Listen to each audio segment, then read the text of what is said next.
400 रुपए लगेंगे। तो उसने कहा साहब मैंने खूब मांगा, मेरे पास 400 रुपए मुझे नहीं थे और मेरा बच्चा रात को ही उसको दस्त आते रहे, वो खत्म हो गया। और मैं आपको ये कहना चाहता हूं कि वो जो दवा लिखी थी कि वास्तव कीमत 1.5-2 रुपए ही है, तो वो बच्चे की जान बच सकती थी। 65 वर्ष के बाद भी अगर कोई बच्चा उल्टी दस्त से मर जाए तो मैं नहीं समझता इससे शर्मनाक बात कोई हम लोगों के लिए हो सकती है। और सबसे बड़ी बात कि इसे आसानी से बदला जा सकता है। हमें सबको एक समन्वित, एक संगठित प्रयास करने की जरूरत है। ये तो कुछ भी नहीं है, कोई नई फैक्ट्री खोलनी नहीं, कोई नई दवा नहीं बनानी, ये सब जो गलत चल रहा है इसको रोकना ही तो है। ये जो जेनेरिक मेडिसिन जो हम कहते हैं, ये अंग्रेजी का शब्द है, इसको हिंदी में कैसे समझाएं? मैं आपको बहुत सरल भाषा में बताता हूँ। हाँ। तो ये जेनेरिक नाम जो दवा का जो मूल सॉल्ट है, जो इसके अंदर जो दवा है उसका नाम है, केमिकल नाम, उसका केमिकल नाम है। अब जैसे और उदाहरण अगर सरल करके बताएं इसको, तो जैसे ये लड़की दुबली पतली सी नजर आती है, तो मैं अगर डॉक्टर हूं हाँ। तो मैं इसको ये कहूं 1 गिलास दूध सुबह 1 गिलास शाम को पिया कर। पर चिकित्सा के व्यवसाय में दुर्भाग्य से हमारे देश में ऐसा नहीं हो रहा। हम ये नहीं कहते कि आप भैंस का दूध लेके आइए, हम कहते हैं कि वो रामू की भैंस का दूध लेके आना। यही ब्रांडिंग है। ये जब उसकी दुकान पे जाती है वो कहता है 500 रुपए लीटर है, लेना है कि नहीं लेना। तो जो 30 रुपए की चीज है वो 500 रुपए में मिलती है। तो अगर मैं डायबिटीज की दवा ले रहा हूं और अगर मैं ब्रांडेड दवा लेता हूं तो मुझे कितने की पड़ेगी? जैसे एक 117 रुपए में भी है, 117 रुपए में मिलती है। अब और अगर वही चीज हम उसके जेनेरिक मेडिसिन के नाम से लें तो वो कितने की बनती है? वो मात्र 1 रुपए 95 पैसे में 10 गोली मिलती है।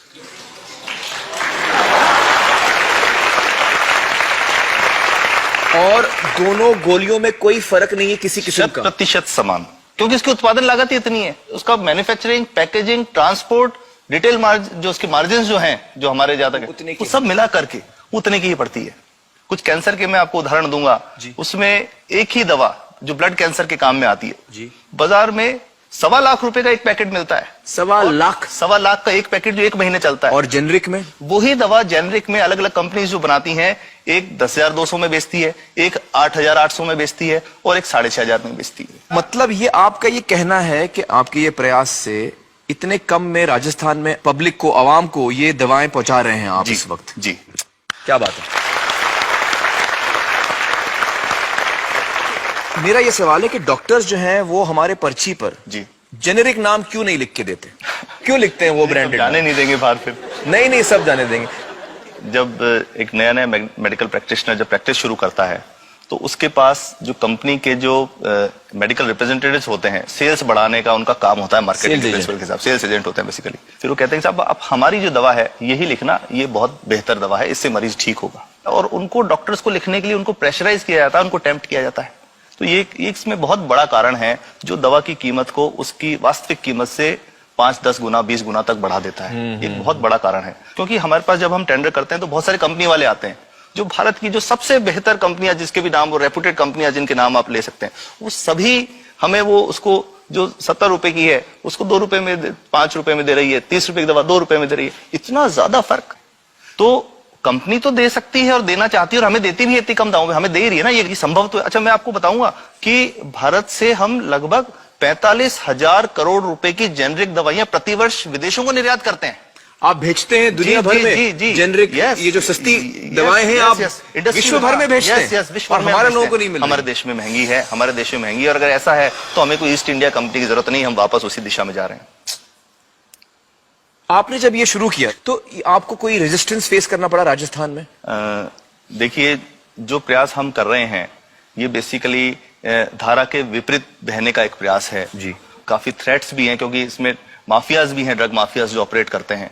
और हम हमेशा ये बात कहते हैं कि हम 100 साल से भी पुरानी शोषण की व्यवस्था को बदलना चाहते हैं, पर हमने हमेशा डॉक्टर्स को दोषी नहीं माना। सारे डॉक्टर्स बुरे नहीं है। 50-60% तो जेन्युइनली वो चाहेंगे कि गरीबों को कम कीमत पे दवा मिल जाए, वो चाहेंगे। और आज भी ऐसे डॉक्टर्स हैं जो अपने घर से सैंपल्स ला करके अपने जेब से पैसे निकाल के मरीज का इलाज कराते हैं। ऐसे डॉक्टर्स आज भी हैं। बिल्कुल सही। तो मैं इनको एक उदाहरण भी बताता हूं कि कैसे हमारे जो काम वाली थी उसका बच्चा था छोटा, इंसिडेंटली हम कुछ समय छुट्टी मनाने कोई बाहर गए। जब हम लौट के आए 10-12 दिन बाद, तो वो लक्ष्मी के साथ उसका छोटा जो बेटा था राजू, वो भी उसके साथ आता था जब, और मेरे बच्चों के साथ खेलता था, मेरे बेटे के साथ खेलता था। तो वो लक्ष्मी अकेली आई, राजू नहीं आया। तो हमने पूछा कि क्या हुआ, तो उसने जो बात बताई कि साहब वो उसको आप गए थे, उल्टी दस्त हो गया था। उल्टी दस्त की बीमारी के लिए वो जब दवा लेने गई तो केमिस्ट ने उसको कहा कि इसकी तो 400 रुपए लगेंगे। तो उसने कहा साहब मैंने खूब मांगा, मेरे पास 400 रुपए मुझे नहीं थे और मेरा बच्चा रात को ही उसको दस्त आते रहे, वो खत्म हो गया। और मैं आपको ये कहना चाहता हूं कि वो जो दवा लिखी थी कि वास्तव कीमत 1.5-2 रुपए ही है, तो वो बच्चे की जान बच सकती थी। 65 वर्ष के बाद भी अगर कोई बच्चा उल्टी दस्त से मर जाए तो मैं नहीं समझता इससे शर्मनाक बात कोई हम लोगों के लिए हो सकती है।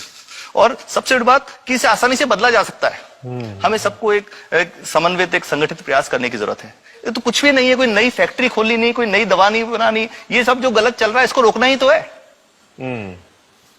तो दोस्तों, डॉक्टर समित की बातों से हमें यह पता चला है कि दवाइयों का जो कॉस्ट होता है, जो उनको बनाने का खर्च होता है, वो बहुत ही कम होता है और हमें इन कम दामों में ये दवाइयां मिल सकती हैं अगर हमारी राज्य सरकार जेनेरिक मेडिसिन की दुकानें खोले, जैसे राजस्थान सरकार ने किया है और जिसके लिए हम उन्हें सलाम करते हैं।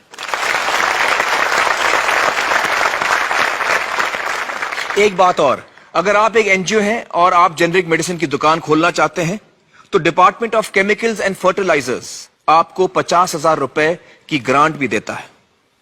डॉक्टर समित, आपने बहुत ही बेहतरीन काम किया है और इस बहुत ही अहम मुद्दे पर रोशनी डालकर हमारी आंखें खोल दी हैं और हमारी दुआ यह है कि जो काम आपने राजस्थान में शुरू किया है वो हर राज्य में फैले, देश के कोने कोने में फैले। बहुत बहुत शुक्रिया हमारे साथ बातचीत करने का doctor Samit, thank you so much. कि तो 400 रुपए लगेंगे। तो उसने कहा साहब मैंने खूब मांगा, मेरे पास 400 रुपए मुझे नहीं थे और मेरा बच्चा रात को ही उसको दस्त आते रहे, वो खत्म हो गया।